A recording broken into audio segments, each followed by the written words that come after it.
नमस्कार मित्रांनो, रोटी कपडा मकान न्यूज चॅनल आणि संघटनामध्ये आपलं हार्दिक स्वागत आहे.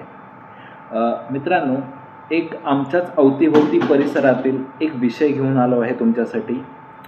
विषय फार गंभीर आहे, जसा की अनधिकृत बांधकाम. मित्रांनो, ज्या की आमच्या एरियामध्ये सिडकोच्या जमिनी आहेत, ज्या की अजून विकल्या गेलेल्या नाही आहेत. काही ओपन प्लॉट्स आहेत तिकडे.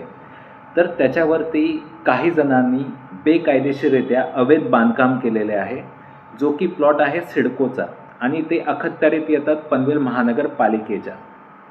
आम्ही तिकडचे सुज्ञान नागरिक म्हणून आम्ही लेखी पत्र दिलेले आहे पनवेल महानगरपालिका, सिडको ऑफिस आणि संबंधित विभागाला. मित्रांनो, आमच्या कारवाईनंतर त्यांना फक्त नोटिशी आल्या की याची तुम्ही कागदपत्रे दाखवा, ती पडताळणी करून दाखवा, अन्यथा आम्ही ती गोष्ट निष्कासित करू. मित्रांनो, या गोष्टीला जवळजवळ 2 ते 3 महिने झाले.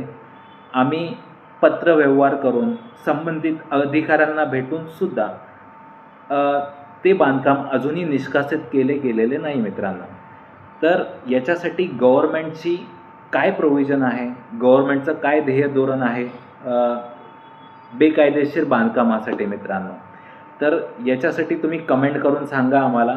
अजून आम्हाला कोणत्या कोणत्या प्रकारे, समजा तो प्लॉट आम्हाला निष्कासित करायचा असेल तर आम्हाला कोणत्या कोणत्या पद्धतीने आम्हाला कंप्लेंट केल्या गेल्या पाहिजेत, कुठे कुठे तक्रार दाखल केली गेली पाहिजेत, आणि जे आपल्या महाराष्ट्र, मुंबई, नवी मुंबईमध्ये जे बेकायदेशीररित्या कन्स्ट्रक्शन्स होत आहेत, जे की सरकारला आम्ही त्याचे निवेदन देतो आहे, पत्रव्यवहार करतो आहे, कळवतो आहे, तरीसुद्धा ते निष्कासित होत नाही आहे. तर याच्यामागे सरकारचा काय प्लॅनिंग आहे किंवा काय विजन आहे, हे मला तुम्हाला विचारायचं आहे. आणि समजा याच्यामध्ये अजूनही काही करता येऊ शकतं, कुठे कुठे तक्रार करता येऊ शकते, याची कमेंट्स तुम्ही आम्हाला याच्यामध्ये सांगू शकता.